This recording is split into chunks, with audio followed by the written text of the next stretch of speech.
आइए महसूस कीजिए जिंदगी किताब को, मैं परीक्षा की गली तक ले चलूंगा आपको। इस उद्घोष के साथ मैं आपका GS mentor Ashok Kumar Vageshwari institute में आपका हार्दिक स्वागत करता हूं। और फिर से हम लोग चूंकि बिहार पढ़ रहे थे, बिहार स्पेशल, तो जय बिहार बोलते हुए हम लोग फिर आज एक नया टॉपिक की शुरुआत करेंगे। चूंकि हम लोग पहला टॉपिक से लेकर लेक्चर 1, लेक्चर 2 और लेक्चर 3, 4 तक हम लोग पढ़ रहे थे बिहार के भूआकृतिक प्रदेशों के बारे में, जिसको हम लोग पूर्ण रूप से प्रारंभ से लेकर अंत तक हम लोग लाइन बाय लाइन पढ़े विथ मैपिंग के साथ। ठीक है। उसके बाद बिहार से संबंधित एक नया टॉपिक है बिहार में जलवायु के बारे में, कि बिहार का जो जलवायु है उसके बारे में पढ़ना। ठीक है, चलो तुम सब भी लिखना इसके बारे में। हेडिंग लिख लीजिए, बिहार का जलवायु। बिहार का जलवायु।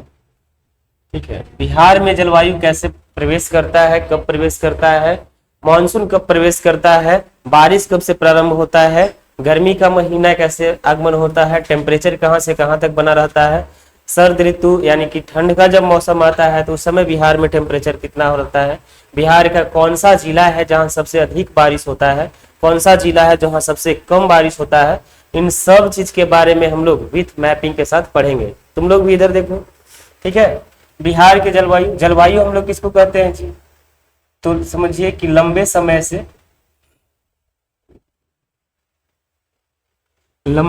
से किसी भौगोलिक क्षेत्र,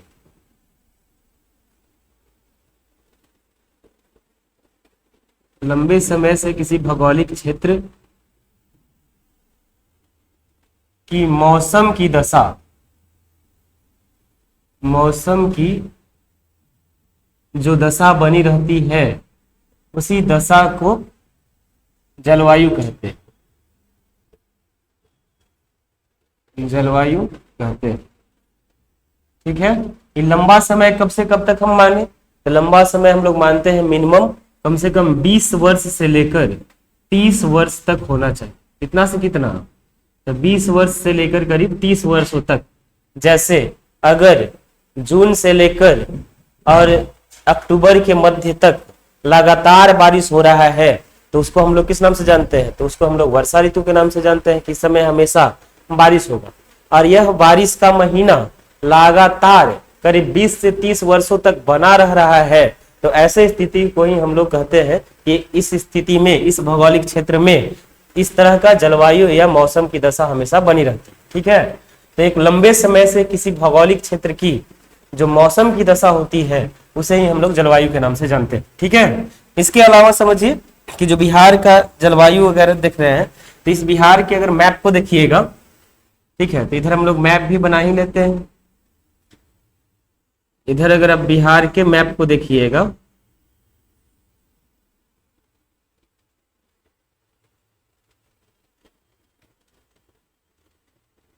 एक सेकेंड, तुरंत हम लोग बना ले रहे हैं। हम लोग नहीं आया अभी तक जी, रोज हम लोग लेट से आता है बच्चा लोग।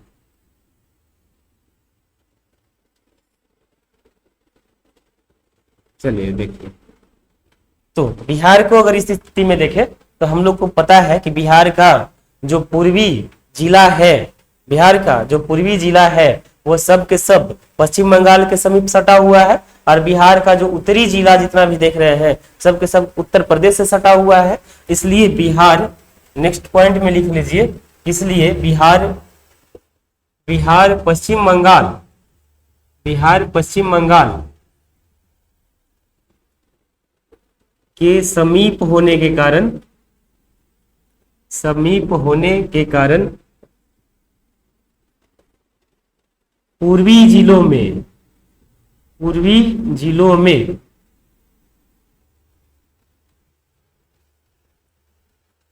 आर्द्रता बना रहता है, या आर्द्र बना रहता है, बना रहता है। जबकि जबकि उत्तर प्रदेश, उत्तर प्रदेश से सटे जिलों में, सटे जिलों में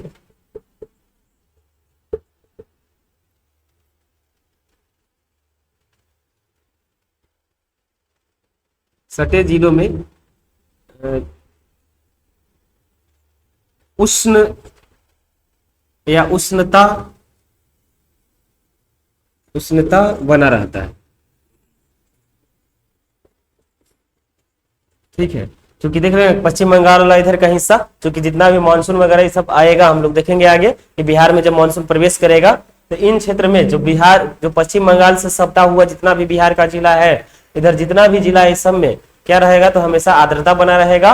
और बिहार के जो पश्चिमी जिला देख रहे हैं आप, इन पश्चिमी जिलों में हमेशा उष्णता बना रहता है। ठीक है, इसके अलावा समझो कि बिहार के जो मौसम है उसमें विभिन्न प्रकार की भिन्नताएं भी पाई जाती है। ठीक है, तो नेक्स्ट है कि बिहार के जो जलवायु है, ठीक है, बिहार के जलवायु में विभिन्नता पाई जाती है, विभिन्नता पाई जाती है। ठीक है, विभिन्नता पाई जाती है। विभिन्नता पाई जाने का मतलब क्या है जी, तो विभिन्नता पाई जाने का मतलब है कि एक ही समय में देखिएगा कि एक ही समय में बिहार के कई जिलों में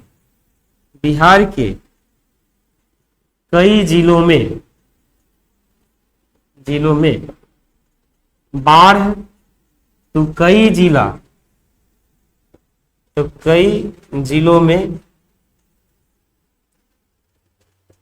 में सुखाड़ का प्रकोप बना रहता है, समझे कि नहीं? समझिए, उत्तर बिहार में हम लोग देखेंगे, उत्तर बिहार में सबसे ज्यादा बारिश होगा। और उत्तर बिहार की सब के सब नदियां कैसी थी, तो हिमालयी नदियां थी। और हिमालयी नदियां होने के कारण उत्तर बिहार के करीब अधिकतर जिला है ना, टोटल 38 जिला है, उन 38 जिलों में करीब 28 जिला जो बाढ़ से प्रभावित रहते हैं। और दक्षिण बिहार का करीब 8 जिला जो है वह सुखाड़ ग्रसित रहता है। समझ गए ना? तो हम लोग ये देख रहे हैं कि ये जलवायु का क्या है, तो विभिन्नता है, जो कई राज्यों के साथ साथ बिहार में भी देखने को मिलता है ना, कि उत्तर बिहार में जहां है ना अधिक बारिश होने के कारण बाढ़ का प्रकोप या बाढ़ का खतरा मंडराते रहता है, वहीं दक्षिण बिहार में सुखाड़ का प्रकोप देखने को भी मिलता है। ठीक है, इसके अलावा देखो कि बिहार का जो जलवायु है, यह एक व्यक्ति है जिनका नाम है व्लादिमीर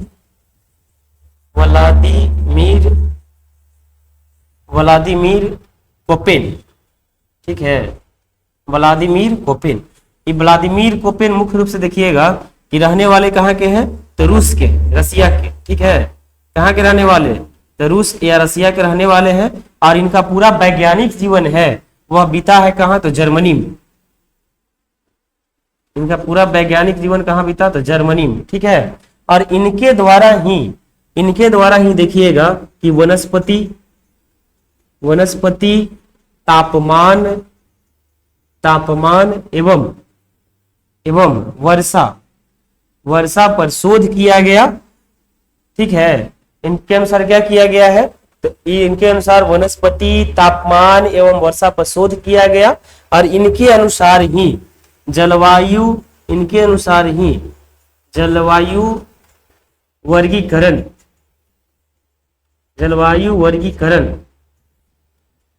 का थ्योरी लाया गया है ना, जलवायु वर्गीकरण का पद्धति लाया गया। ठीक है, पद्धति लाया गया है। इसलिए हम लोग जो जलवायु का डिवीजन देखते हैं, जो जलवायु का वर्गीकरण देखते हैं, वो सब हम लोग किसके अनुसार, तो सब हम लोग कोपेन के अनुसार देखते हैं। तो जो बिहार का जलवायु है वो कोपेन के अनुसार कितने भागों में बांटा गया है, बिहार के जलवायु के अनुसार बिहार को कितने भागों में बांटा गया है, उन सब के बारे में हम लोग देखेंगे। चलिए, इतना आप लोग जल्दी से पहले उतार लीजिए।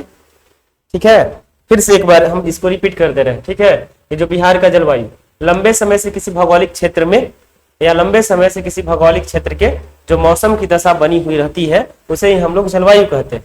और ये लंबा समय कब से कब होना चाहिए, तो लंबा समय होना चाहिए करीब 20 साल से लेकर लगातार 30 वर्षों तक। यह मिनिमम है, 20 साल से लेकर लगातार 30 वर्षों तक अगर एक समान हमेशा एक वर्ष में मौसम बना रहता है तो उसे हम लोग जलवायु के नाम से जानते हैं। अब बिहार के जलवायु की बात कीजिएगा तो बिहार चूंकि पश्चिम बंगाल, पूरब की ओर से पश्चिम बंगाल और इधर पश्चिम की ओर से उत्तर प्रदेश के बीच है, तो बिहार पूरब की ओर से पश्चिम बंगाल तथा पश्चिम की ओर से उत्तर प्रदेश के बीच होने के कारण पश्चिम बंगाल से सटे बिहार के जिलों में हमेशा आर्द्रता बनी रहती है, और इधर पश्चिम वाला जितना भी जिला है बिहार का, इसमें उष्णता बनी रहती है। इसके साथ देखिएगा कि बिहार में देखिएगा आपको कई जलवायु में विभिन्नताएं भी देखने को मिलती है, जिसमें बिहार के उत्तरी जिलों में देखिएगा कि बाढ़ के प्रकोप देखने को मिलता है। वहीं उसी समय में बिहार के दक्षिणी जिलों में आपको सुखाड़ का भी प्रकोप देखने को मिलता है। तो ठीक है, इसके बाद हम लोग पढ़ेंगे बिहार के जलवायु का जो वर्गीकरण है। बिहार के जलवायु के वर्गीकरण को कई भागों में बांटा गया, और ये जो बंटवारा है ये किसके अनुसार किया जाता है, तो व्यक्ति का नाम है व्लादिमीर कोपेन, है ना, व्लादिमीर कोपेन। ठीक है, व्लादिमीर कोपेन के अनुसार ही बिहार के जलवायु को दो भागों में बांटा गया है। ठीक है, किसके अनुसार, तो व्लादिमीर कोपेन के अनुसार। व्लादिमीर कोपेन मुख्य रूप से रूस के रहने वाले हैं, और इनका जो पूरा वैज्ञानिक जीवन है, शोधकर्ता वाला जीवन है, वह जर्मनी में बीता है। इनके द्वारा वनस्पति, तापमान के साथ साथ वर्षा पर शोध किया गया, और इसके अनुसार देखिएगा कि इन्हीं के अनुसार जलवायु वर्गीकरण का पद्धति लाया गया, जो आज के दिनों में सबसे ज्यादा प्रचलित है। चलिए लिख लिए आप लोग, इतना बात लिख लिए, मिटा दिया जाए। चलिए, तो जो कोपेन है, उस कोपेन के अनुसार बिहार के जलवायु को कितने भागों में बांटा गया है, इसके बारे में हम लोग देख लेते हैं, है ना। चलिए नेक्स्ट लिखिए कि कोपेन के अनुसार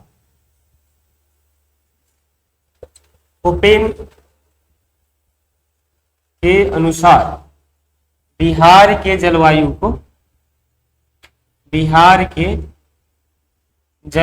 को दो भागों में बांटा गया है। कितने भागों में, दो भागों में बांटा गया है। ठीक है, पहला को हम लोग बोलते हैं CWG, और दूसरा को हम लोग बोलते हैं AW। ठीक है, चलो देखो, हम लोग बात किए थे कि बिहार के बीचों बीच से गुजरती है गंगा नदी, और इसके ऊपर यानी गंगा से जो ऊपर का एरिया होता है उसे हम लोग उत्तरी बिहार के नाम से जानते हैं, और जो गंगा के नीचे का एरिया देख रहा है उसे हम लोग दक्षिणी बिहार के नाम से जानते हैं। ये सब तो बात एकदम कंठस्थ है ना, इस समय तो कोई दिक्कत नहीं ना। चलिए, तो हम लोग देख लो कि जो उत्तरी बिहार का जितना भी क्षेत्र आप देख रहे हैं उसे हम लोग CWG श्रेणी में रखते हैं। किसमें, CWG श्रेणी में रखते हैं। नेक्स्ट बात है कि CWG है क्या, तो लिख लीजिए कि यह कोपेन के अनुसार, इसके अनुसार, कोपेन के अनुसार जलवायु क्षेत्र का विभाजन करता है। CW क्षेत्र के अंतर्गत किसको रखेंगे, तो वैसा क्षेत्र जहां वर्षा ऋतु में अधिक बारिश होता है, अधिक वर्षा होता है, और देखिएगा यहाँ का मौसम ज्यादातर शुष्क रहता है, ज्यादातर शुष्क रहता है। तो ऐसे क्षेत्र को हम लोग किस में रखते हैं, तो CW की श्रेणी में रखते हैं। CW के क्षेत्र में कौन आता है, तो उत्तरी बिहार का क्षेत्र। ठीक है, उत्तरी बिहार के क्षेत्र को CWG क्षेत्र के अंतर्गत शामिल करते हैं, क्षेत्र में शामिल करते हैं।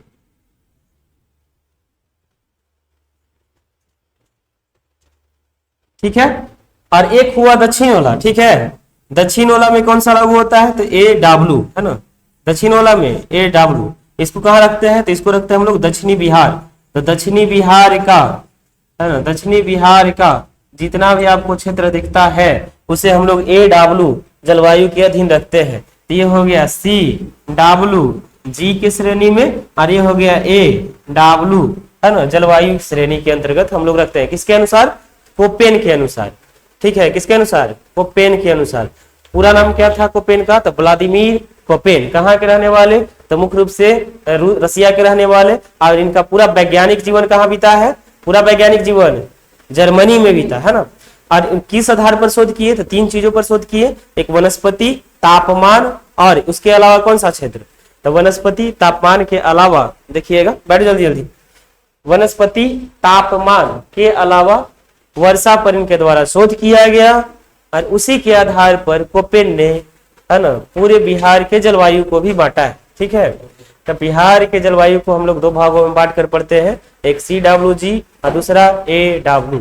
एक CWG और दूसरा AW। ठीक है, इतना बात। चलिए, CWG किसको बोलेंगे? तो वह क्षेत्र, है ना, CWG किसको बोलेंगे जी? तो वह क्षेत्र जहां वर्षा के दिनों में अधिक वर्षा होता है, और साथ ही साथ वहां का जो मौसम है वह शुष्क रहता है ना। और वह क्षेत्र जहां गर्मी वाला मौसम रहेगा, तो वैसे क्षेत्र को हम लोग किसमें? AW की श्रेणी में रखते हैं। तो बिहार के दक्षिण वाला क्षेत्र अधिकतर क्या है? पठारीय है, और अधिक पठारीय होने के कारण इन क्षेत्रों में आपको गर्मी का प्रकोप देखने को ज्यादा मिलेगा उत्तरी बिहार के तुलना में। ठीक है बात। चलो, फुल फॉर्म वगैरह हम लोग नहीं, ये सब जलवायु का क्या है तो वर्गीकरण किया गया। इसका नाम है CWG, इसका नाम है AW। ठीक है, इसको मिटा दें।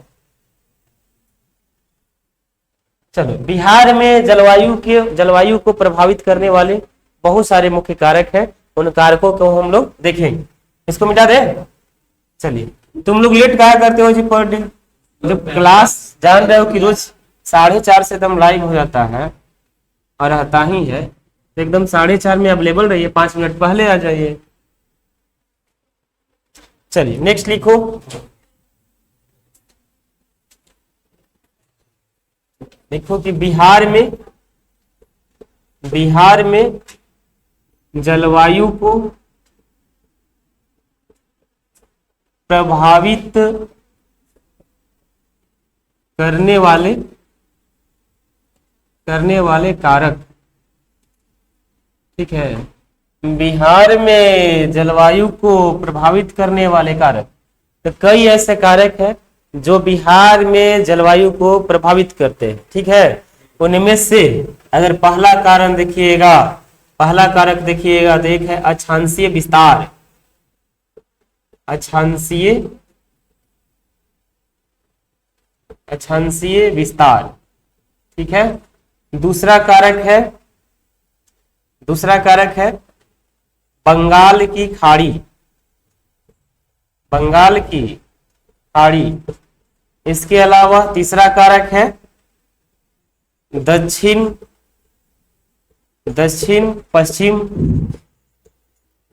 पश्चिम मानसून। ठीक है, दक्षिण पश्चिम मानसून। और भी कारक है इसके, एक तो अक्षांशीय विस्तार हो गया, बंगाल की खाड़ी हो गया, दक्षिण पश्चिम मानसून हो गया। ठीक है, और एक लिखिए हिमालय की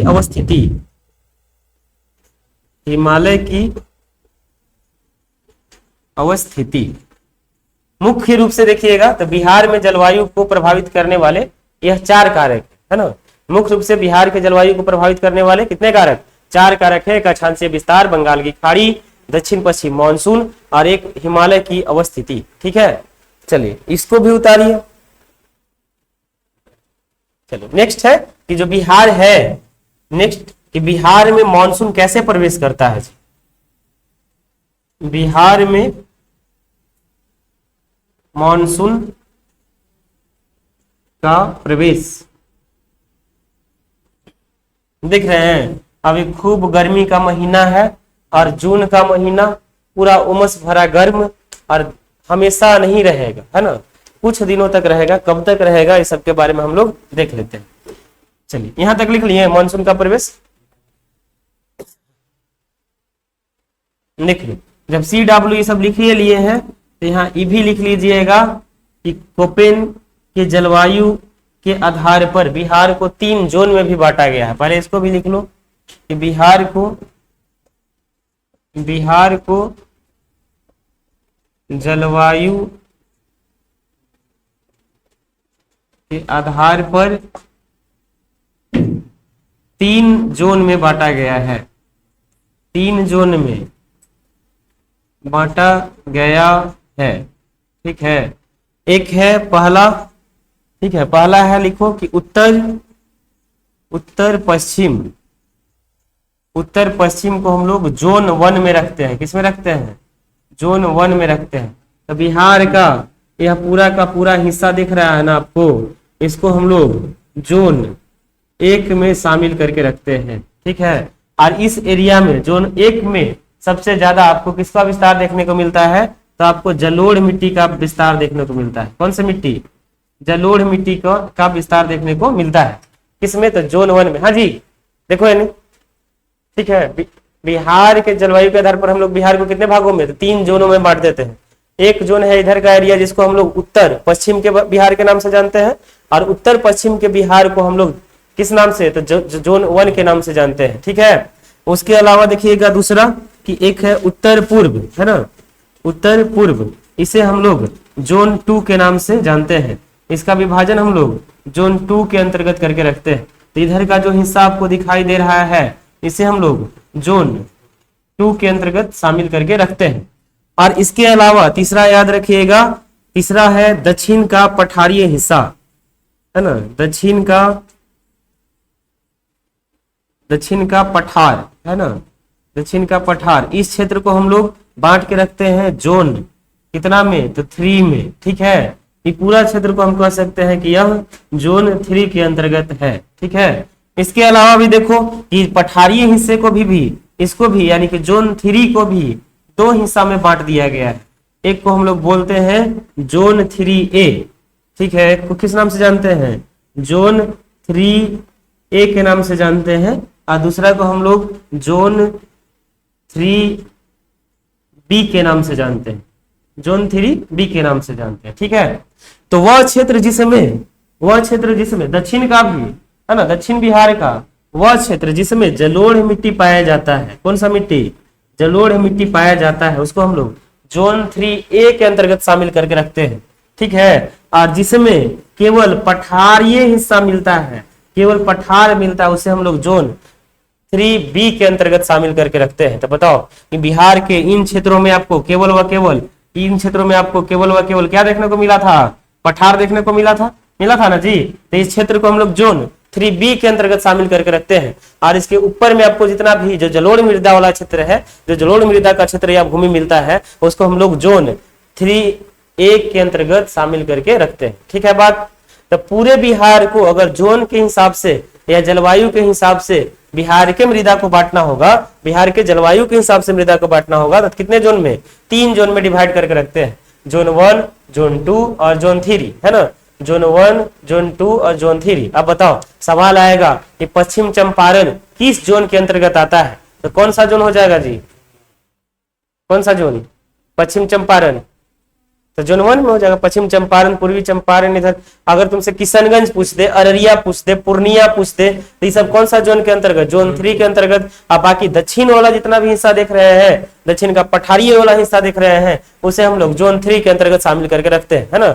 जैसे तुमसे पूछ दिया, है ना, कि इधर जैसे तुमको खड़गपुर की पहाड़ी, और खड़गपुर की पहाड़ी वाला हिस्सा कहाँ है? तो मुंगेर में है। तो मुंगेर कौन जोन के अंतर्गत आ जाएगा? तो जोन 3। और उसमें भी कौन जोन? तो जोन 3B के अंतर्गत आ जाएगा, है ना, जोन 3B के अंतर्गत आ जाएगा। तो जोन के हिसाब से, है ना, इस तरह से बिहार को विभाजित किया गया है। कि ये भी आधार है बिहार को विभाजित करने का। चलिए लिख लिए इसको, चलिए इसको मिटा दिया जाए। चलिए नेक्स्ट हम लोग पढ़ रहे थे बिहार में जो जलवायु है उसको प्रभावित करने वाले कई कारक हैं। इन सब कारकों के बारे में हम लोग विस्तार से समझेंगे, जिसमें समझिए एक है अक्षांशीय विस्तार का होना, बंगाल की खाड़ी का होना, दक्षिण पश्चिम से मानसून का आगमन होना, हिमालय की अवस्थिति का होना। ठीक है, ये सब क्या है? तो ये सब क्या है? तो जलवायु को प्रभावित करने वाले बिहार में कारक है। चलिए तो नेक्स्ट हेडिंग हम लोग लिख लेते हैं, बिहार में मानसून का प्रवेश। बिहार में जो मानसून है वह कैसे प्रवेश करता है उसके बारे में हम लोग देख लेते हैं। ठीक है, नेक्स्ट हेडिंग लिखिए बिहार, इसको मिटा देना, सब लिख लिया ना तुम लोग फोटो खींचता है का जी, इतना जल्दी लिख लेते हैं आप लोग, बहुत सुंदर।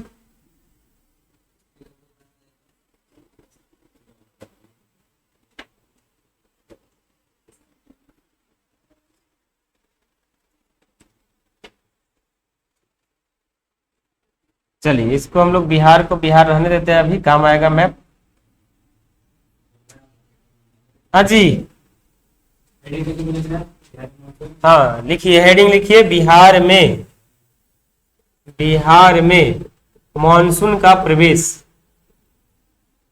मानसून का प्रवेश, बिहार में मानसून कैसे प्रवेश करता है, इसके लिए समझो, है ना, इसके लिए समझो कि देखो इधर ये रहा हमारा प्रायद्वीपीय भारत, है ना जी, ये कौन सा भारत, ये है हमारा प्रायद्वीपीय भारत।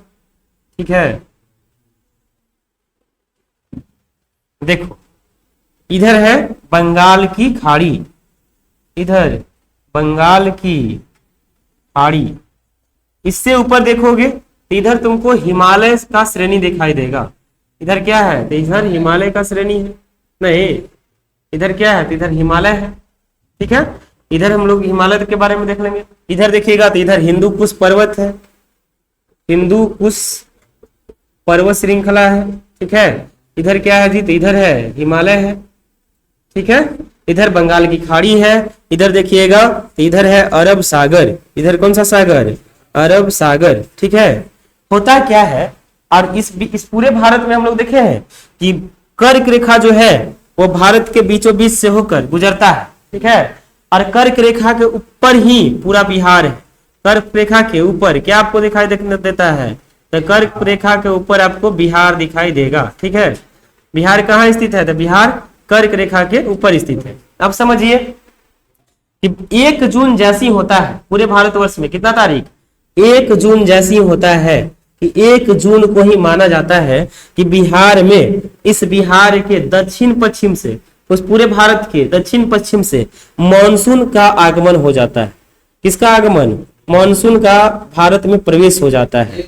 कितना तारीख से, 1 जून से। ठीक है, तो 1 जून जैसी होता है कि 1 जून से पूरे भारत के इस पश्चिमी तट पर, खास करके मालाबार तट पर, जो केरल का हिस्सा है, वर्तमान में किस राज्य में, केरल का हिस्सा है, उन क्षेत्रों में 1 जून से मानसून प्रवेश करता है। कितना जून से, 1 जून से। और यह मानसून धीरे धीरे केरल के तटों से आगमन होते हुए आगे की ओर बढ़ता जाता है, आगे की ओर बढ़ता जाता है। इसलिए भारत में सबसे पहले मानसून कहाँ प्रवेश करता है, केरल में, है ना, भारत में सबसे पहले मानसून कहाँ प्रवेश करता है जी, केरल राज्य में। यह मानसून जैसे ही आगे बढ़ता है, इधर बंगाल की खाड़ी से उठ रहे चक्रवात इस आ रहे मानसून को ऊपर की ओर ढकेलना प्रारंभ कर देता है। कहाँ की ओर, ऊपर की ओर। और यह सब के सब मानसून आगे की ओर बढ़ता है, सब के सब मानसून आगे की ओर बढ़ता है, और आगे की ओर बढ़ते बढ़ते जाकर एकदम हिमालय से जाकर टकरा जाता है। किससे जाकर, हिमालय से जाकर टकरा जाता है। देख रहे हैं कि नहीं, कहाँ जाकर टकरा रहा है, हिमालय से जाकर टकरा जा रहा है। इधर जैसे ही 9 तारीख से 10 जून होता है, 9 से 10 जून होता है कि इस क्षेत्र से भी अरब सागर से भी मानसूनी हवाएं प्रवेश करना प्रारंभ करती है भारत में, और यह तिरछा ना जाकर एकदम सीधे जाना प्रवेश करते हैं। देख रहे हैं, यह तिरछा ना जाकर सीधे जाकर प्रवेश करती है। और जैसे ही बंगाल की खाड़ी में यह सारी मानसूनी हवाएं जाती है कि बंगाल की खाड़ी से उत्पन्न चक्रवात के कारण इन सारी हवाओं पर भी दबाव पड़ता है, और सब हवाएं पुनः ऊपर की ओर रुख अपना लेती है। देख रहे हैं, ये सब हवाएं किधर की ओर, ऊपर की ओर रुख अपना लेती है। और जैसे ही इधर से जो भी हवाएं ऊपर की ओर गया था, जो भी मानसूनी हवाएं ऊपर की ओर गया था, सब जाकर किससे टकराता है, हिमालय से जाकर टकरा जाता है। और जैसे ही हिमालय से टकराता है कि इससे टकरा कर वापस लौटता है। देख रहे हैं क्या हो रहा है जी, वापस लौटता है। और वापस लौटने के क्रम में सबसे पहले पहुंचता है बिहार के कौन से क्षेत्र में? तो बिहार के इस वाले क्षेत्र में जिसे हम लोग उत्तर पूर्वी क्षेत्र के नाम से जान रहे थे। कौन सा क्षेत्र? उत्तर पूर्वी क्षेत्र के नाम से जान रहे थे। तो मानसून जो है बिहार में सबसे पहले किस क्षेत्र में प्रवेश करता है? तो सबसे पहले उत्तर पूर्वी क्षेत्र में प्रवेश करता है। और जैसे ही मानसून इधर बिहार में प्रवेश कर इन क्षेत्रों में आता है तो सबसे नजदीक में कौन सा जिला पड़ता है? तो इस जिला का नाम था किशनगंज। कौन सा जिला? किशनगंज। इसलिए बिहार में सबसे अधिक बारिश कौन से जिला में होता है? तो किशनगंज जिला में होता है। इन क्षेत्रों में देखिएगा तो करीब 180 सेंटीमीटर से लेकर 200 सेंटीमीटर तक बारिश होता है। किन क्षेत्रों में? तो किशनगंज वाले क्षेत्रों में। और मानसून चूंकि जब आ रहा है लौटकर हिमालय से तो क्या केवल आपको क्या किशनगंज में ही बारिश होगा? नहीं ना। तो अब देखो इधर से मानसून आया और सबसे पहले उत्तरी बिहार में प्रवेश करता है। सबसे पहले कहां प्रवेश करता है? उत्तरी बिहार में प्रवेश करता है। और ये सब मानसून उत्तरी बिहार में जैसी प्रवेश करता है तो उत्तरी बिहार में कड़ाके का बारिश होता है, खूब बरसात होता है। याद कीजिए कि दक्षिणी बिहार के मुकाबले उत्तरी बिहार में नदियां सबसे अधिक थी और सब नदियां हिमालयी थी। इसलिए उत्तरी बिहार की नदियां बरसात के दिनों में एकदम उफान पर रहती है।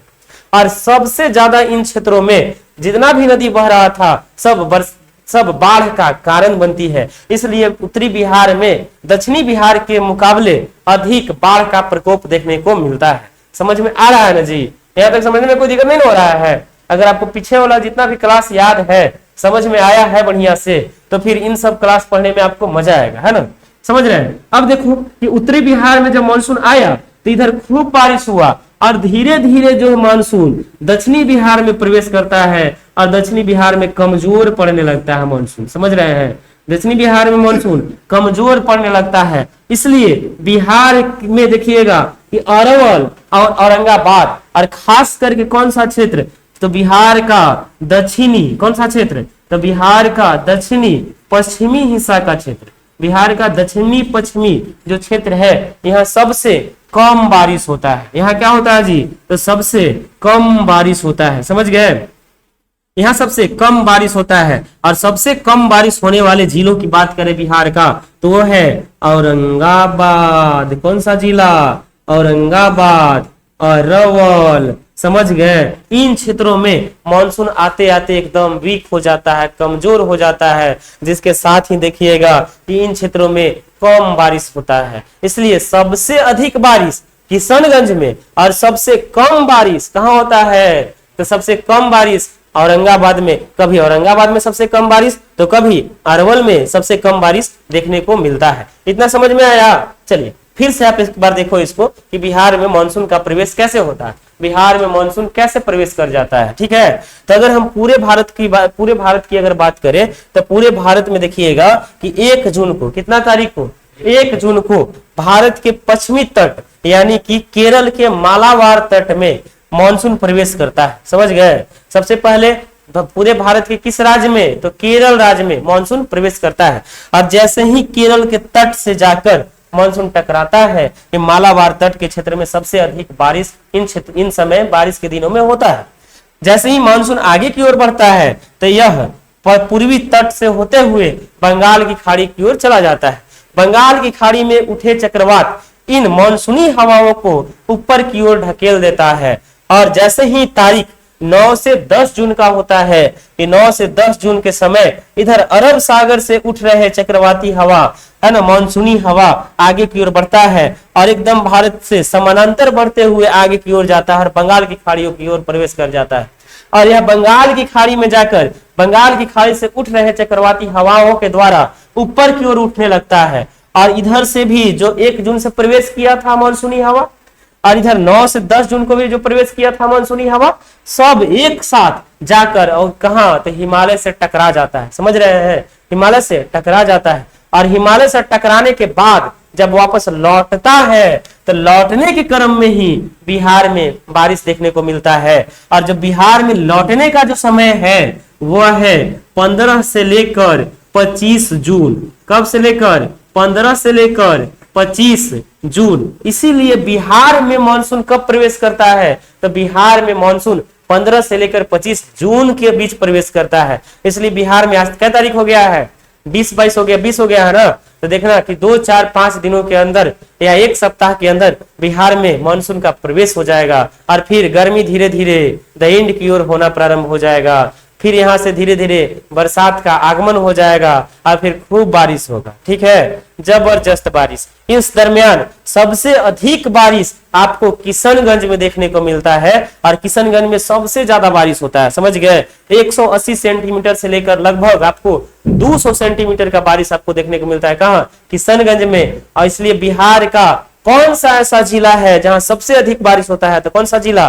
किशनगंज। और चूंकि मानसून उत्तरी बिहार से आ रहा है तो यह आते आते दक्षिणी बिहार तक पहुंचते पहुंचते धीरे धीरे कमजोर पड़ जाता है, वीक होने लगता है। इसके आधार पर दक्षिणी बिहार में कम बारिश देखने को मिलता है और सबसे कम बारिश वाला जिला औरंगाबाद। और कौन है? अरवल है। यहाँ करीब 100 सेंटीमीटर ही बारिश होता है। कितना? तो 100 सेंटीमीटर ही बारिश होता है। इसलिए बिहार का जो औसतन बारिश है ना, औसत वर्षा है, बिहार का जो औसत वर्षा है वह 100 से लेकर 120 सेंटीमीटर के अंतर्गत रखा गया है। कितना से कितना? 100 से लेकर 120 सेंटीमीटर के अंतर्गत रखा गया है। तो जल्दी से आप लोग इसको पहले फिगर बनाइए, उसके बाद हम लोग पढ़ेंगे। ठीक है, तब तक हम थोड़ा सा पानी पी लेते हैं।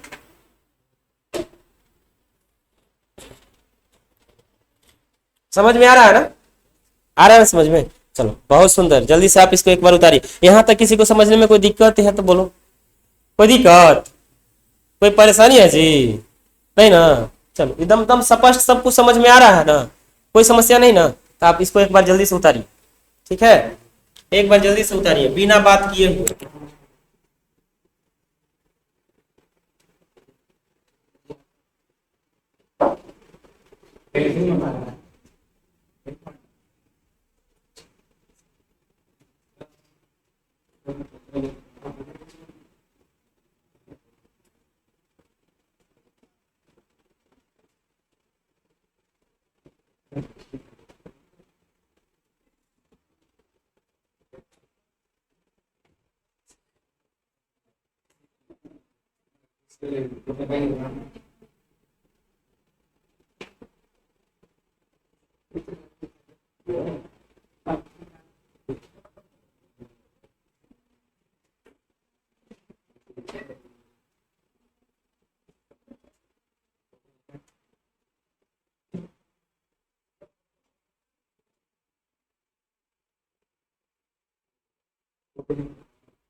क्या?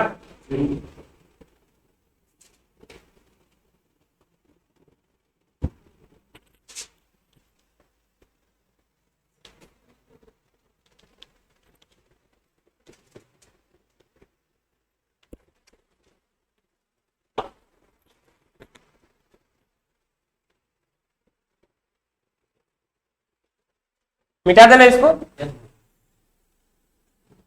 चलिए नेक्स्ट हेडिंग दीजिए कि जलवायु के आधार पर जो देख रहे हैं है ना, कि जलवायु के आधार पर हम लोग बिहार के ऋतुओं को 3 भागों में बांटकर पढ़ते हैं। ठीक है, जलवायु के आधार पर।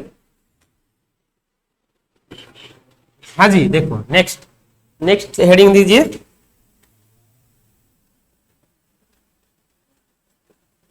कि जलवायु के आधार पर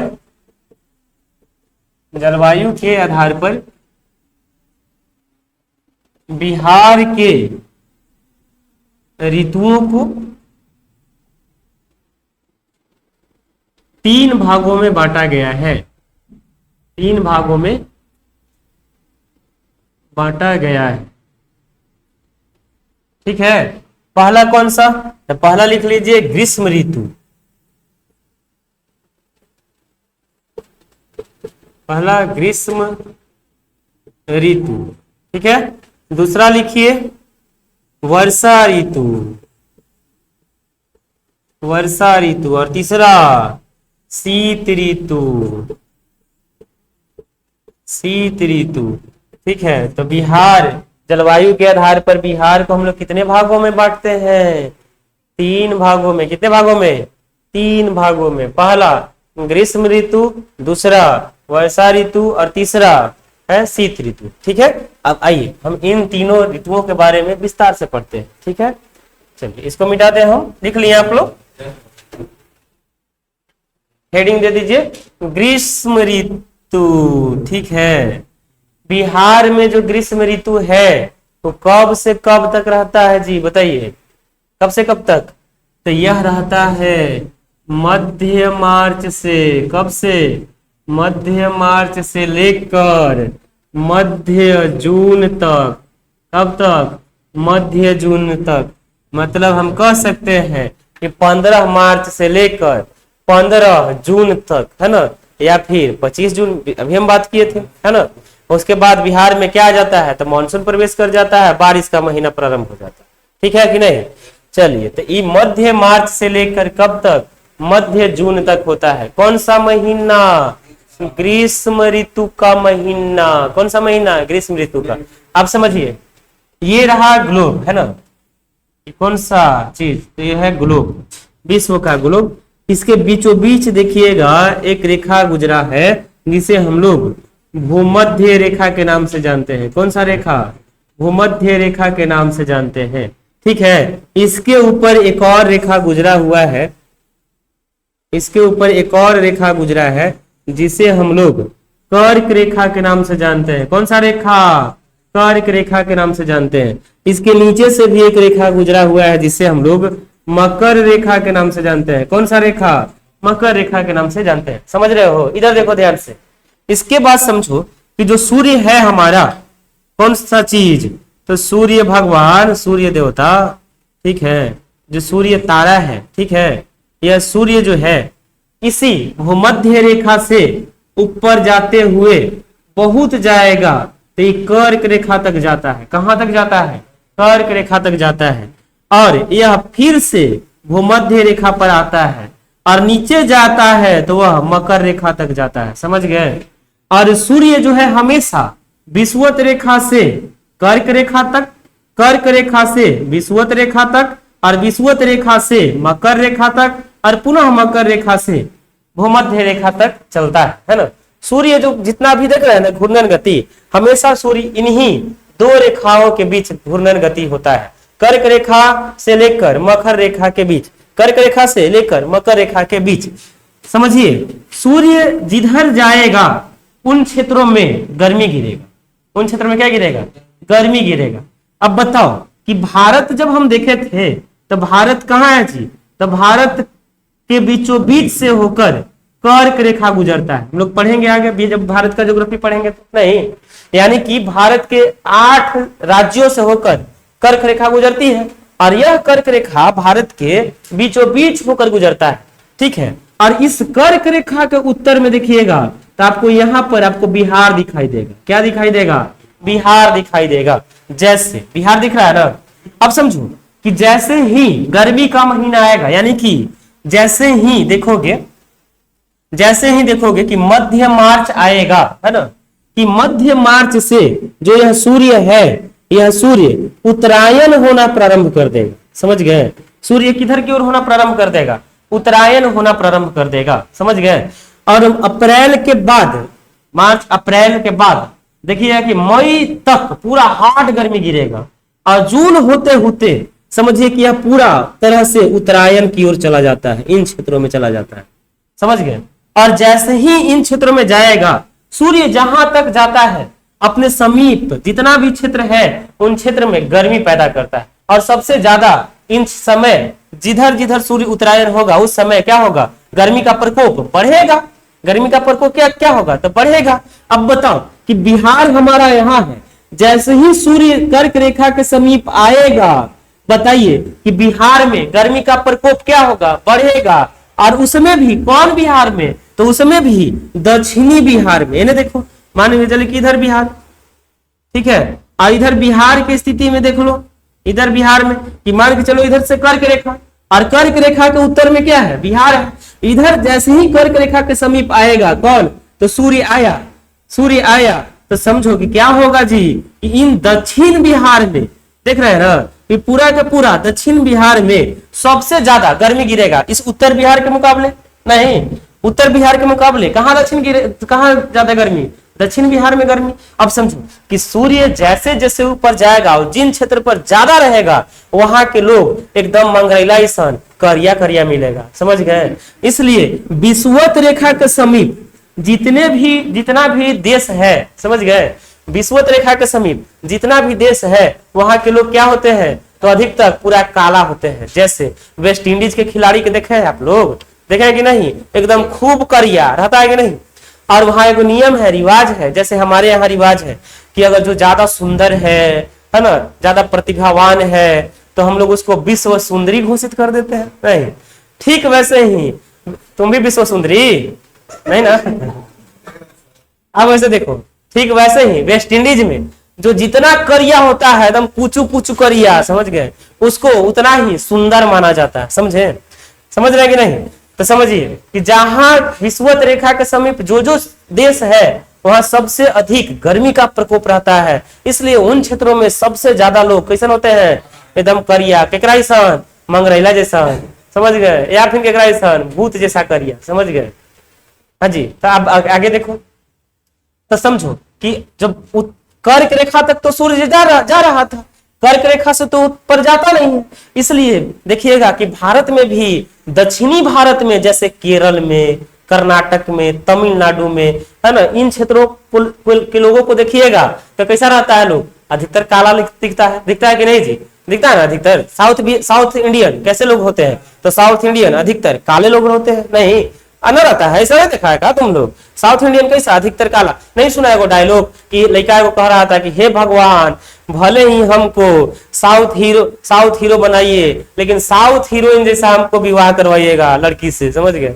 मतलब कि साउथ मूवी में हीरो तुमको करिया करिया दिखेगा, लेकिन हीरोइन सब गोर गोर दिखेगी। देखा है, बाहर से हेयर कट की हुई रहती है, समझ गए, दूसरे राज्य से, समझ गए। अब समझो कि दक्षिण बिहार में क्या होते हैं, तो लोग काला होते हैं। क्यों होते हैं, समझ रहे हैं कारण, ये जलवायु का प्रकोप, जलवायु देख रहे हैं, सूर्य का उत्तरायण होना, सूर्य का दक्षिणायन होना, सूर्य जिधर ज्यादा समय तक रह रहा है विषुवत रेखा के समीप, वहां क्या होगा, गर्मी का प्रकोप ज्यादा रहेगा, है ना, डायरेक्ट रॉक्स नहीं आएगा सूर्य से। इसलिए इन समय यहाँ के रहने वाले लोग का जो स्किन होता है वह काला पड़ जाता है, समझ गए। इसके उत्तर में जाएगा तो उत्तर में कहां तक, उत्तर में कर्क रेखा तक ना। बिहार कहाँ है, तो कर्क रेखा में के उत्तर में है, कर्क रेखा के उत्तर में है। तो जब कर्क रेखा के उत्तर में है तो सबसे ज्यादा गर्मी का प्रकोप कहां देखने को मिलेगा, दक्षिणी बिहार में। कहां देखने को मिलेगा, दक्षिणी बिहार में। इसलिए समझिए, इधर जितना भी आपको जिला दिख रहा है दक्षिण बिहार का, चाहे वो कैमूर हो, चाहे इधर कैमूर हो, इसके अलावा रोहतास हो, औरंगाबाद हो, गया हो, इधर जगह नवादा हो, इधर जमुई हो, बांका हो, भागलपुर हो, इन क्षेत्रों में सबसे ज्यादा गर्मी गिरता है। इन क्षेत्रों में सबसे ज्यादा गर्मी गिरता है। और इसके बावजूद गया में सबसे ज्यादा गर्मी गिरता है। गया में सबसे ज्यादा गर्मी क्यों हो जाता है, उसके पीछे कारण है। पहले आप इस चीज को समझ गए, इस चीज को समझ गए ना, तो इधर लिखने की जरूरत नहीं ना है। इसको हम लोग पहले इसके बारे में लिख लेते हैं, बिहार के बारे में, समझ गए। क्योंकि हम ये सब बता रहे थे ताकि आपको बिहार समझ में आ जाए। नहीं, चलिए, इसको अगर आपको फिगर उतारना है तो उतार लीजिए, नहीं तो फिर हम इसको मिटा दे रहे हैं।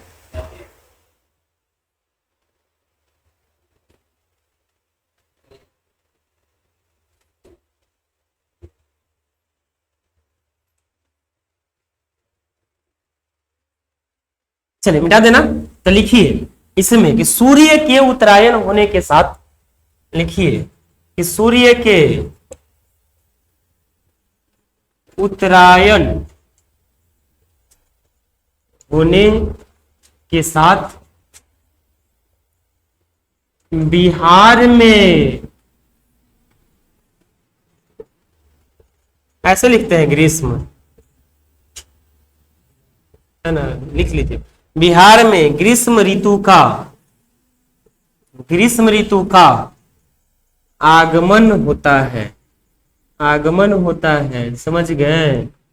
ठीक है, नेक्स्ट लिखिए कि दक्षिणी बिहार, कौन सा बिहार, दक्षिणी बिहार कर्क रेखा से, कौन सा रेखा, हाँ, कर्क रेखा से समीप होने के कारण, समीप होने के कारण अधिक गर्म रहता है, अधिक गर्म रहता है।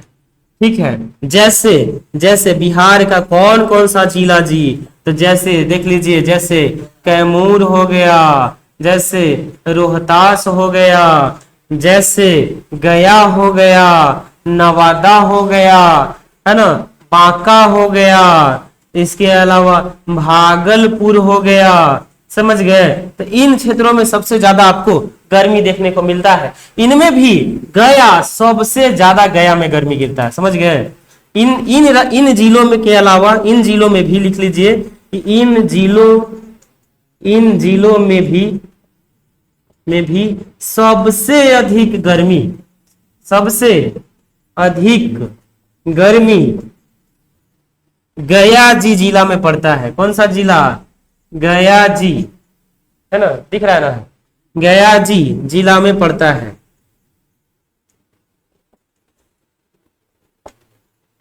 ठीक है, इतना बात। गया जी में अधिक गर्मी क्यों पड़ता है, इसके पीछे और कारण है, इसको मिटा देना। हाँ, एकदम समझिए, गया जी में और अधिक गर्मी क्यों पड़ता है, तो समझिए गया जी में गर्मी काहे ज्यादा, तो गया जी में देखिएगा, गया जी में, या फिर ऐसे लिखो, गया जी बिहार का सबसे गर्म जिला है, गर्म जिला है। समझे? गर्म जिला क्यों है? क्योंकि, है ना जी, क्योंकि यहाँ जितने भी पहाड़ है, जितने भी पहाड़ है, इन पर पेड़ पौधों का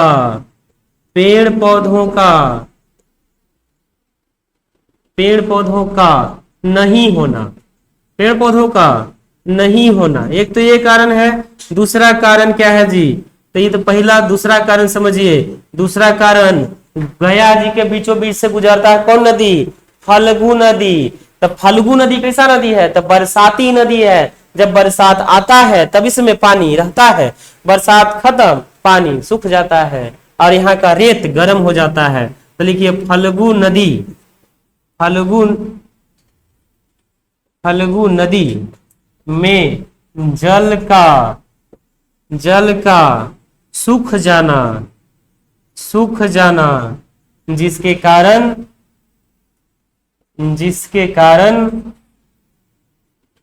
कारण रेत अधिक गर्म हो जाते हैं, रेत अधिक गर्म हो जाते हैं।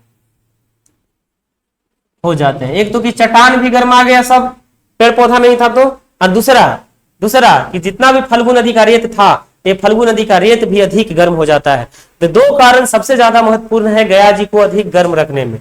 समझ गए? और यही दो कारण है गया जी को अधिक ठंड रखने में भी। इसलिए गया जी बिहार का सबसे गर्म के साथ साथ सबसे ठंडा जिला भी है। समझ गए? सबसे ठंडा जिला भी है। तो बिहार का सबसे ठंडा एवं सबसे गर्म जिला कौन? गया जी। बिहार का सबसे ठंडा एवं सबसे गर्म जिला कौन? गया जी। ठीक है, लिख लिए इतना बात।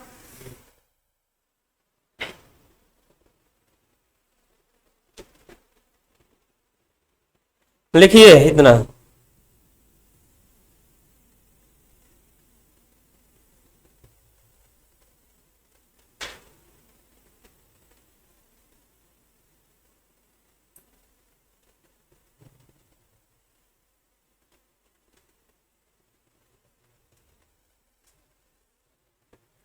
मिटा दे।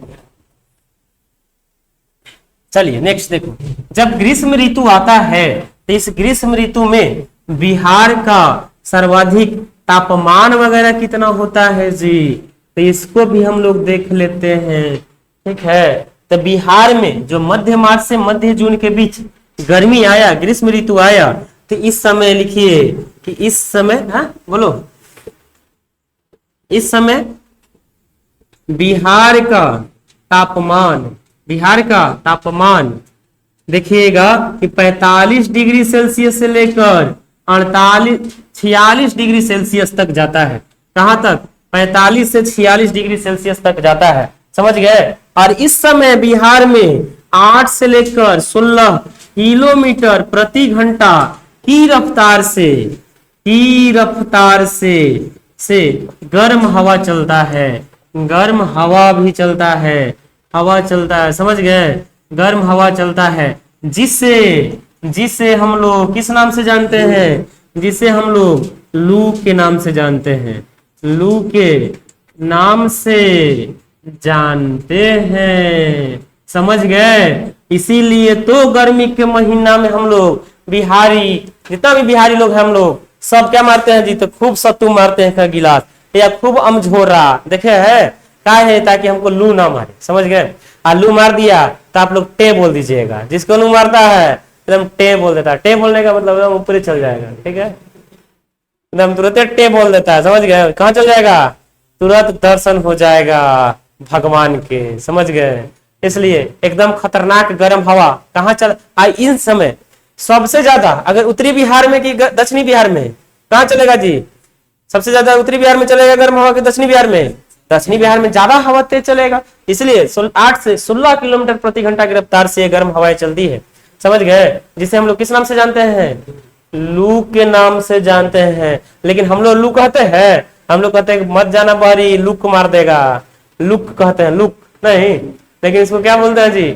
लू के नाम से जानते हैं। आपसे तुम लोग समझ गया ना? आप लोग तुम लोग कहना कि इसको लूक ना कहते हैं, इसको लू कहते हैं, ठीक है। कि हम लू मार देगा ना कहना तुम लोग की, हाँ लुक मार देगा, गमछा ओढ़ के जाओ, हाँ ठीक है, इसी को बोलते हैं लू या लहर, लू या लहर, ठीक है। चलिए इतना बात लिख लिए जी। लड़का देखो नहीं, बदमाशी नहीं, आप बिना कुछ बोले चुपचाप सुनो, तुमको समझ में ना है तब पूछना, ठीक है। हंसो मजाक करो सब सही है, लेकिन टॉपिक पे बने रहे, उससे हट के नहीं, ठीक है। चलो नेक्स्ट समझो। इसके बाद कई बार आप देखे होंगे कि खूब गर्मी गिर रहा है, बरसात तो है नहीं, लेकिन फिर भी गर्मी के दिन में भी कभी कभी आपको बरसात देखने को मिल जाता है ना, देखे कि नहीं। तो नेक्स्ट पॉइंट में समझिए कि गर्मी के दिनों में भी, या ऐसे लिखो ग्रीष्म ऋतु में भी, ग्रीष्म ऋतु में भी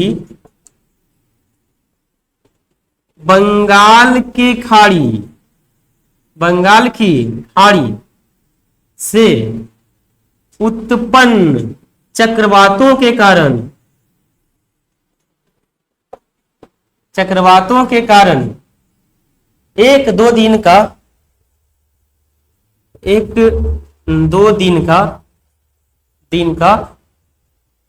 वर्षा देखने को मिलता है, पता है इसको क्या बोलते हैं? जिससे काल बैसाखी के नाम से जानते हैं। किस नाम से? जिससे काल बैसाखी के नाम से जानते हैं, काल बैसाखी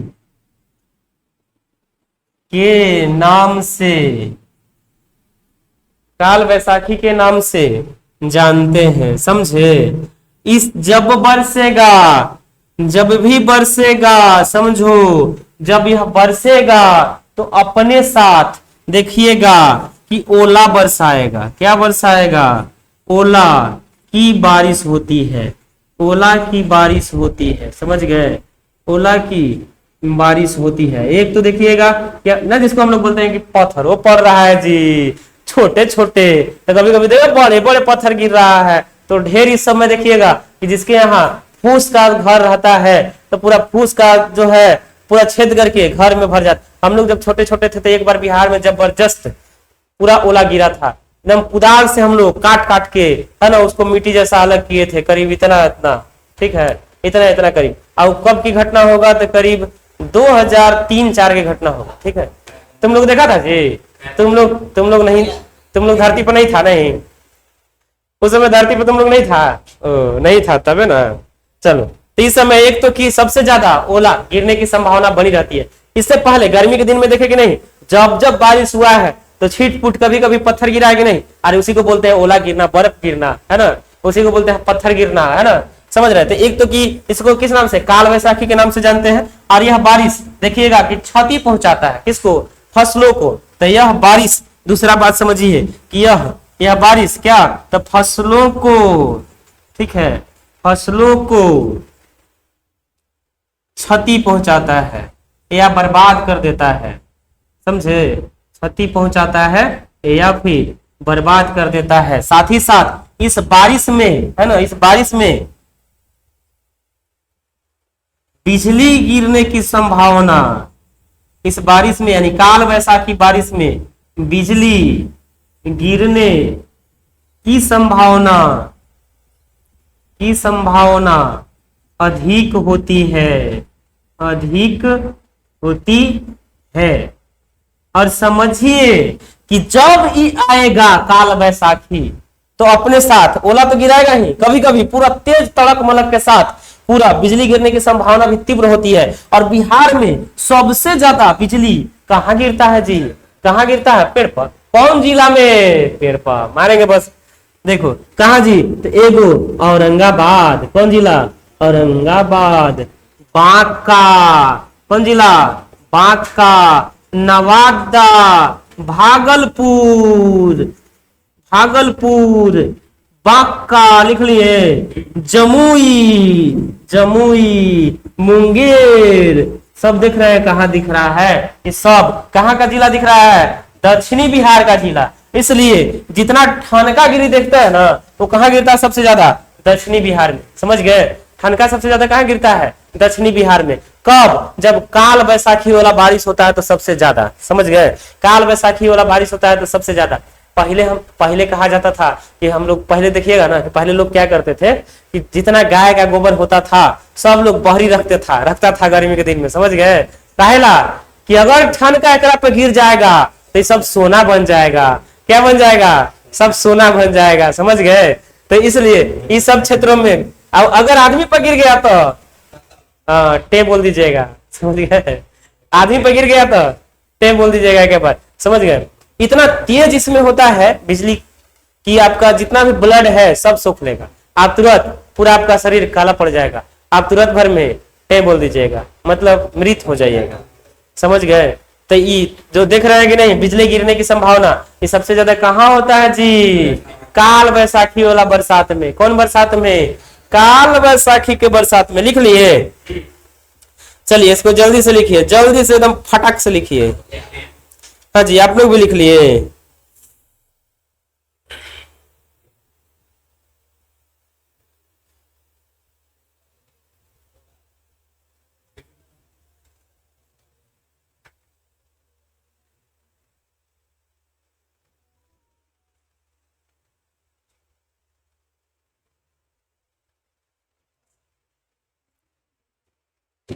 मिटा दे इसको, तुम लोग लिख ली, कभी लिखी रही हो। चलिए नेक्स्ट हम लोग पढ़ लेते हैं ग्रीष्म ऋतु के बाद कौन सा महीना, कौन सा ऋतु। तो हम लोग नेक्स्ट पढ़ लेते हैं वर्षा ऋतु। सबसे मस्त मौसम है कौन सा, वर्षा ऋतु। आप लोगों को कौन अच्छा लगता है जी, हमको तो सबसे बढ़िया लगता है एकदम शीत वाला ऋतु, एकदम ठंडा का मौसम। नहीं, वर्षा ऋतु में आप परेशान हो जाएगा, कहीं आना जाना रहेगा तो, घर से क्लासों आना रहेगा तो परेशान। नहीं, ये बारिश खुलने दीजिए, नहीं तो भीग के आइएगा। चलिए नेक्स्ट लिखिए, दूसरा नंबर पे लिखो वर्षा ऋतु। हाँ जी, बस वर्षा ऋतु। तुम लोग को बोलो एक शब्द, तुम लोग बना देगा 50 को शब्द। देखो इन्हें, वर्षा ऋतु। वर्षा ऋतु कब से प्रारंभ होता है जी, तो मध्य जून से। कब से, मध्य जून से। कब तक रहता है, मध्य जून से कब तक रहता है, तो मध्य अक्टूबर तक। कब तक, मध्य अक्टूबर तक। और बिहार में जो वर्षा ऋतु है इसका आगमन कब होता है, तो लिखिए कि बिहार में वर्षा ऋतु का आगमन 15 से लेकर 25 जून के मध्य होता है। 25 जून के मध्य होता है। 15 से 25 जून के मध्य होता है। एक तो ये बात हो गया नहीं। चलिए इसके अलावा नेक्स्ट लिखिए कि बिहार में कहा, बिहार में मॉनसून सर्वप्रथम कहां प्रवेश करता है? तो देखिए उत्तरी एवं उत्तरी पूर्वी क्षेत्र में प्रवेश करता है, प्रवेश करता है। इसलिए किशनगंज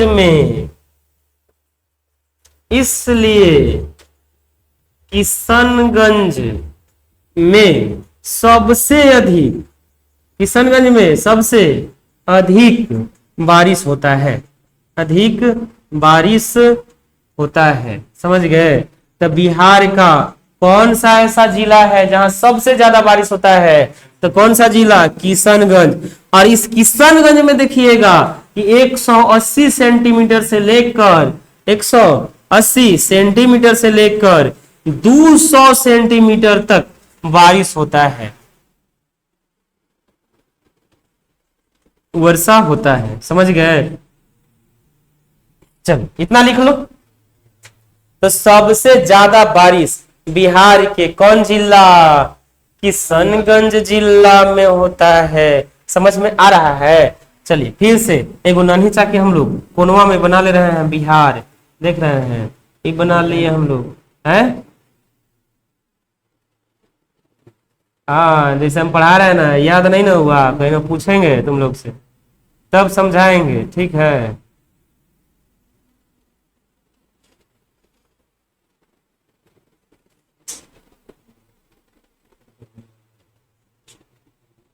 गर्मी लग रहा है? तो गर्मी का महीना है तो कुछ लगेगा, ठंडा 2-4-10 दिन और झेलो, ठीक है कि नहीं? चलो अभी हम लोग देखे थे कि बिहार में मानसून प्रवेश किया इन क्षेत्रों में। हाँ जी, देखो इन्हें, ये फिगर भी बना लेना है इन क्षेत्रों में, और फिर इधर से मुड़कर इन क्षेत्रों में, और ऐसे करके बिहार में मानसून प्रवेश करके अंत हो जाता है, ठीक है? चलिए चलो नेक्स्ट लिखिए। उत्तरी बिहार में दक्षिणी बिहार के मुकाबले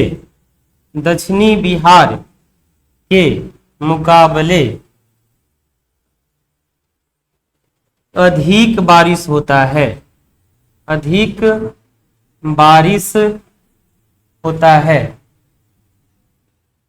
ठीक है? इसलिए उत्तरी बिहार की नदियां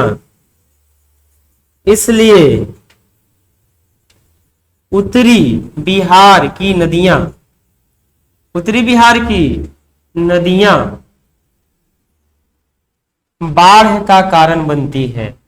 उत्तरी बिहार की नदियां बाढ़ का कारण बनती है। इसमें भी अगर देखोगे तो कौन नदी? तो एक नदी लिखिए जिसका नाम है बूढ़ी गंडक,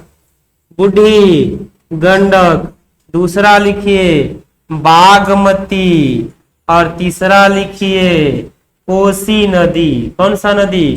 कोसी नदी। यही कोसी नदी है जिसे बिहार का शोक के नाम से जानते हैं, बिहार का शोक के नाम से जानते हैं, ठीक है? शोक के नाम से जानते हैं, ठीक है? अधिक मार्ग परिवर्तन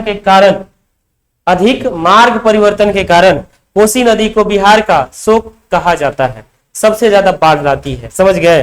तो उत्तरी बिहार में सबसे ज्यादा बाढ़ कौन कौन नदी लाती है जी? तो बूढ़ी गंडक, बागमती और कोसी।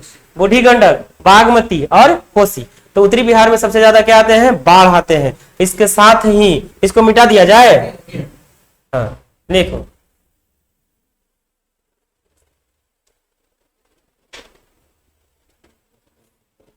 लिखिए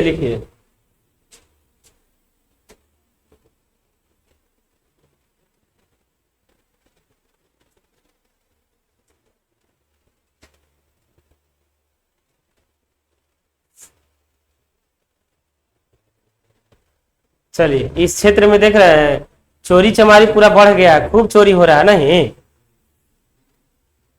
इस क्षेत्र में पूरा चोरी हो रहा है, चोरी बढ़ गया नहीं। बिहार में आ गया है सूखा नशा, ड्रग्स वगैरह, और जितने भी ड्रग्स लेने वाले जो छोटे बच्चे हैं उनको पैसा मिलता नहीं है, पैसा रहता नहीं है, तो उन लोग सब चोरी पर उतर गया है, समझ गए। चलिए, इतना लिख लिया आप लोग। चलो, हालांकि इसमें सुधार की जरूरत है, माँ बाप जितने भी हैं अपने बच्चों को समझाएं, केयर करें। और एक बात समझ लो कि जिंदगी में चाहे जो भी कर लेना, कुछ भी कर लेना, ठीक है, लेकिन ड्रग्स का नशा जिंदगी में भूल के भी नहीं कर, ठीक है। शाहरुख खान का बेटा जब पकड़ाया था ना, तो उसे पुलिस पूछा था कि तुम ड्रग्स क्यों पी रहा है, ठीक है, तो वो बोला था कि हम का लगा, हम शाहरुख खान के बेटा होके ड्रग्स न पिए तो क्या पिए, और छोटा मोटा नशा करेंगे।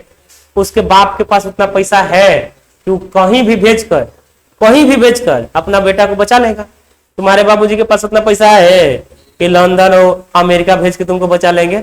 ड्रग्स का नशा बहुत खतरनाक है, चाहे कुछ भी करो, लेकिन ड्रग्स अपने जीवन में कभी लाना ही नहीं। चलो ठीक है, लिख लिया, बूढ़ी गंडक, बागमती और कोसी, ये बिहार में क्या बनती है जी, बाढ़ का कारण बनती है। इतना बात लिख लिया आप लोग।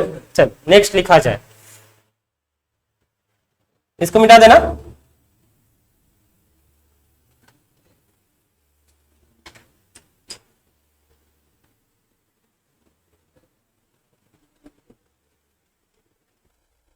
नेक्स्ट लिखो, बतिया नहीं, नेक्स्ट लिखे कि बिहार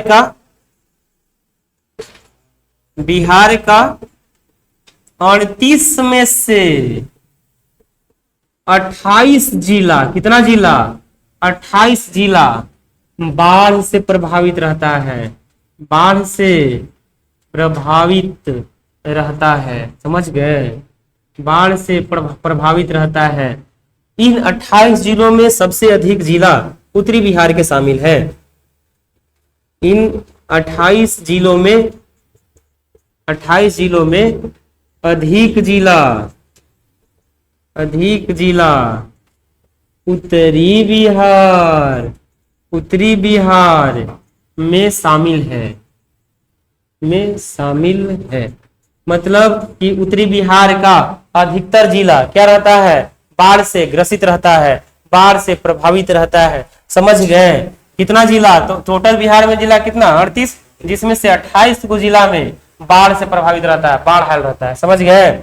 इसके अलावा लिखिए कि बिहार के 38 जिला में से 8 जिला कहाँ का, तो दक्षिणी बिहार का, 8 जिला दक्षिणी बिहार का सुखाड़ से ग्रसित रहता है, सुखाड़ से प्रभावित रहता है,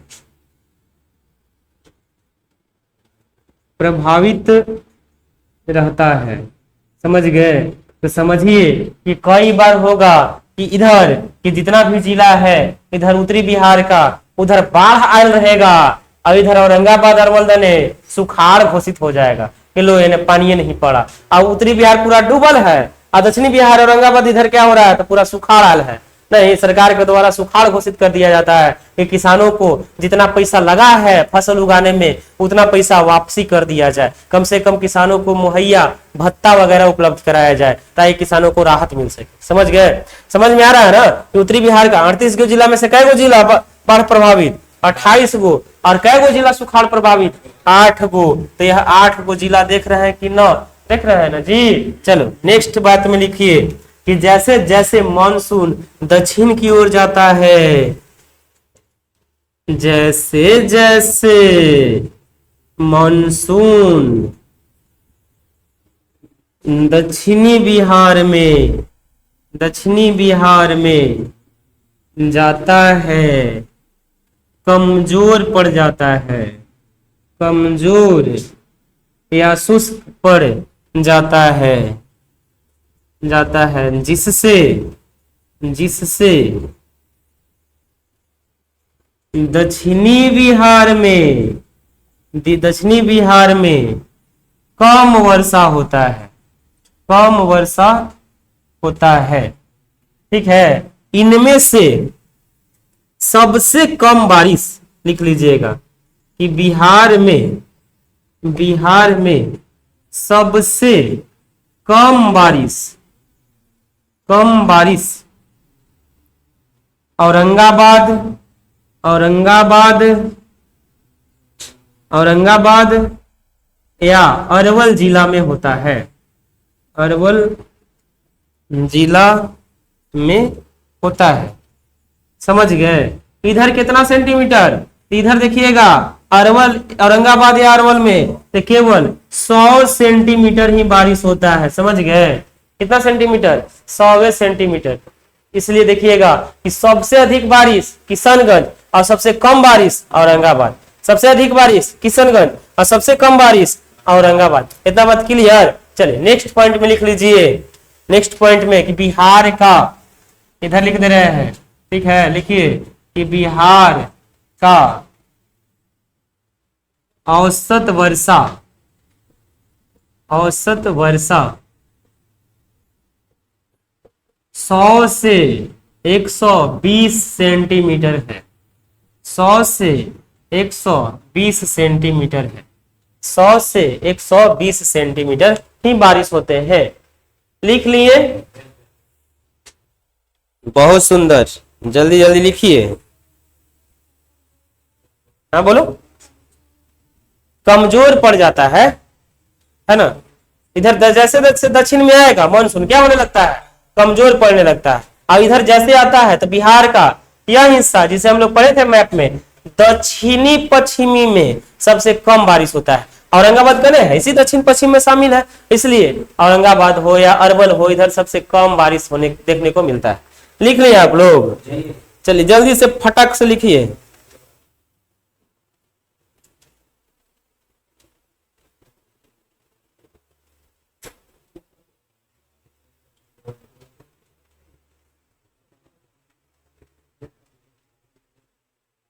हाँ क्लास में है अभी।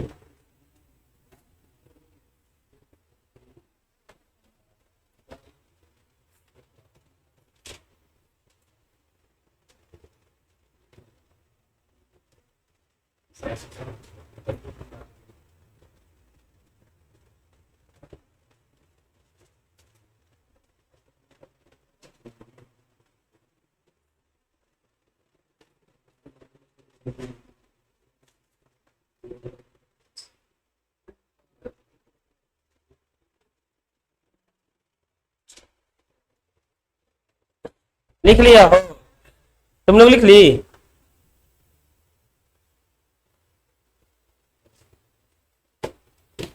चलिए मिटा दे रहे हैं इसको। नेक्स्ट लिखिए शीत ऋतु।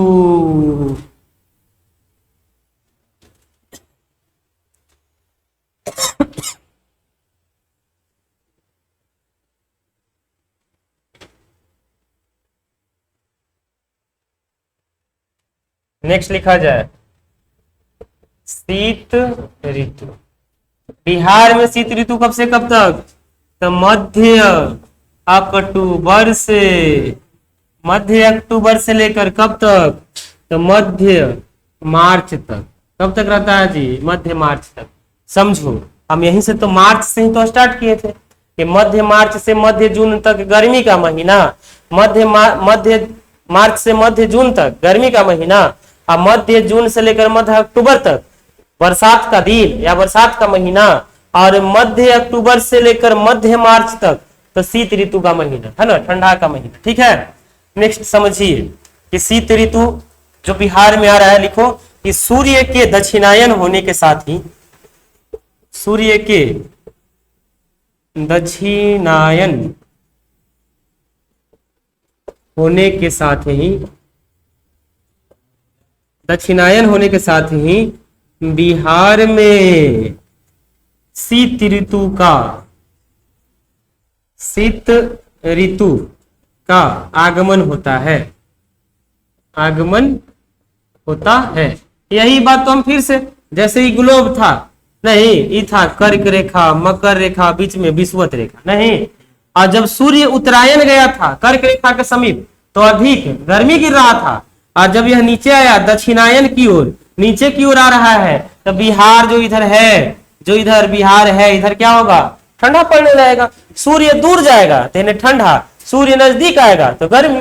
नहीं, बात है कि नहीं स्पष्ट रूप से। चलो, तो सूर्य के दक्षिणायन मतलब कि सूर्य विषुवत रेखा से भी नीचे जाएगा, तब दक्षिणायन होने के साथ ही बिहार में शीत ऋतु का आगमन हो जाता है। समझ गए? इतना बात क्लियर। इस समय लिखो, इस समय बिहार में, इस समय बिहार में, या बिहार का तापमान, बिहार का तापमान न्यूनतम 5 से 7 डिग्री सेल्सियस रहता है। कितना रहता है? 5 से 7 डिग्री सेल्सियस रहता है। और इस समय चलने वाली हवाओं को लिखिए, और इस समय चलने वाली ठंडी हवाओं को शीतलहरी के नाम से जानते हैं। किस नाम से? शीतलहरी के नाम से जानते हैं। शीतलहरी के नाम से जानते हैं। ठीक है कि नहीं? सुने हैं कि नहीं कि चल रहा है शीतलहरी बयार? सुने हैं? एकदम शीतलहरी बयार बह रहा है। ठीक है, तो मतलब इस समय जितना भी तेज ठंडी हवाएं चलती है उसे हम लोग किस नाम से? तो शीतलहरी के नाम से जानते हैं। किस नाम से? शीतलहरी के नाम से जानते हैं। लिख लिए? चलो, अब बताओ कि इस समय उत्तरी बिहार में अधिक ठंडा पड़ेगा कि दक्षिणी बिहार में?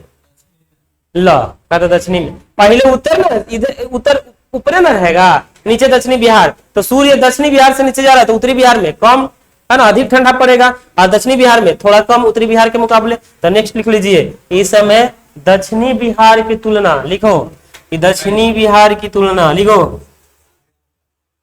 दक्षिणी बिहार के तुलना उत्तरी बिहार